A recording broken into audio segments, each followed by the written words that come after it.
wrong-way driver that killed a bicyclist is sentenced today, but the victim's family says there's still no justice. A loan shark admits to extorting people in the Latino community. Details on what happened in court today. Plus, is President Biden proposing massive cuts to Medicare? We verify. A recovery success story of the Mexican gray wolf population. We'll take you to the California Wolf Center to find out how it happened. And meet the Mesa College student who invented the West Cup, because 3 drinks are better than 1. And keep those umbrellas handy. There's even more rain in your microclimate forecast. CBS 8 News live at 6 starts now. A wrong-way driver who hit and killed a bicyclist back in September of 2021 has been sentenced to 4 days in jail for misdemeanor manslaughter. Good evening. Thanks for joining us tonight. I'm Marcella Lee. I'm Carlo Cicchetto. CBS 8's Anna Laurel was in the courtroom this afternoon and talked to the victim's wife. This is where Matt Keenan was hit and killed by a driver when he was out riding his bike. Matt's wife says every time she brings their young son out to visit his dad's ghost bike here on the side of the road, she's reminded that the justice system failed them. I'll put the town. This is 2.5-year-old Evan Keenan.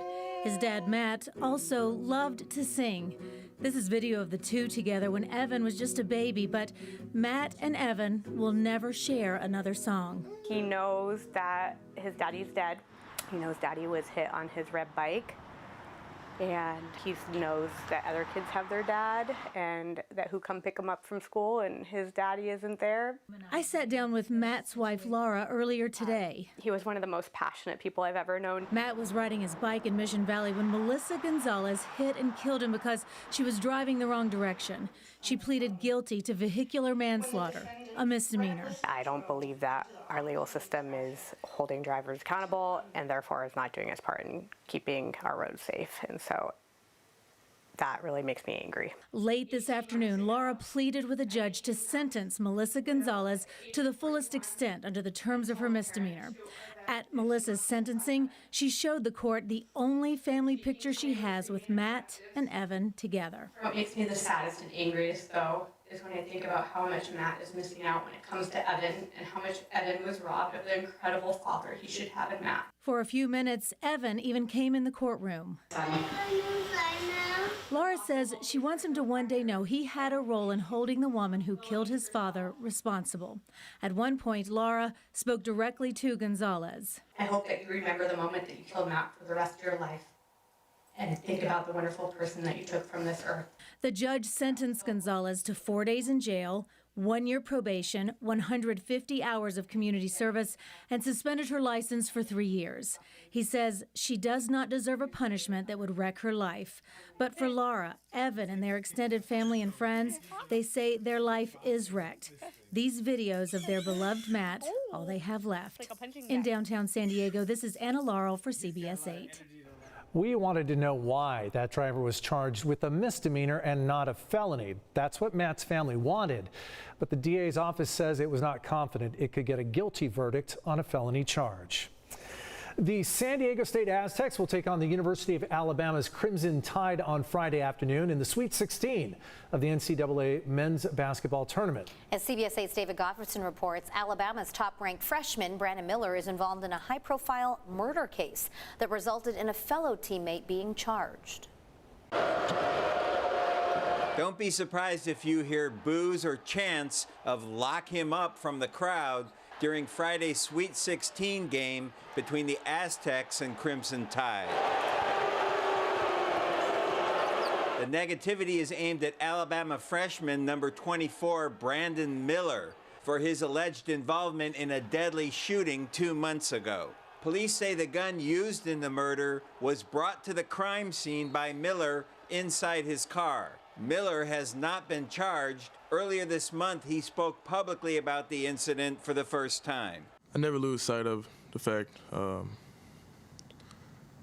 family has lost one of their loved ones that night.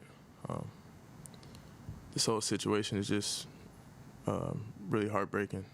The shooting happened January 15th near the University of Alabama in Tuscaloosa, in a party zone known as the Strip.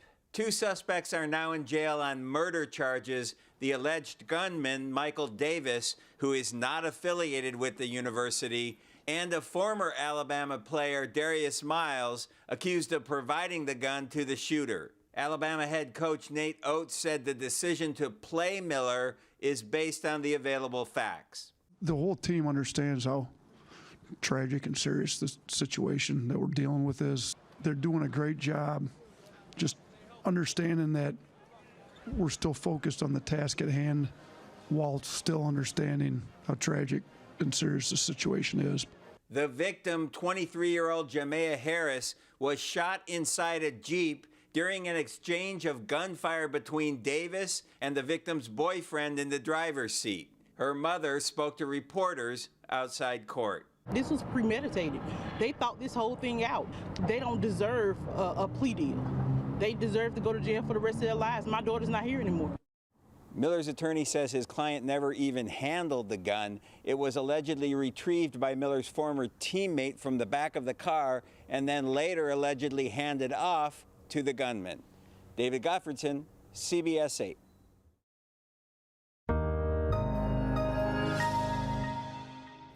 Another storm this week is expected to cause big traffic headaches in North County. A stretch of westbound Highway 78 still closed from College Boulevard to El Camino Real. Crews are working to repair a sinkhole that formed last Wednesday around a collapsed culvert. We're told they found 3 more culverts that will need to be replaced on that stretch of the 78. That means it will be closed for at least the rest of this week. After that, the eastbound lanes will have to be closed to finish repairs. See the impact on traffic it's having. Rain this week is also adding to concerns that more sinkholes and mudslides will appear across San Diego County. Geologist Pat Abbott says with all of the rain we've had over the past few months, we haven't had a chance to really dry out. The deeper the saturation, the more erosion below ground, which damages pipes. Saturation also weighs down the soil, causing hillsides to shift. The rain saturating into the ground caused that weight of that to increase enough, and clay minerals are probably in there, wetting, expanding, weakening the rock itself enough that a downhill slide begins. Dr. Abbott says the thing that concerns him most is more landslides. And it's about to get a lot more saturated. More rain is heading our way, and it's going to get heavy by tomorrow morning. Meteorologist Evan Noorani is in for Carlene tonight. He's here early with a look at your microclimate forecast, and I'm going to blame you.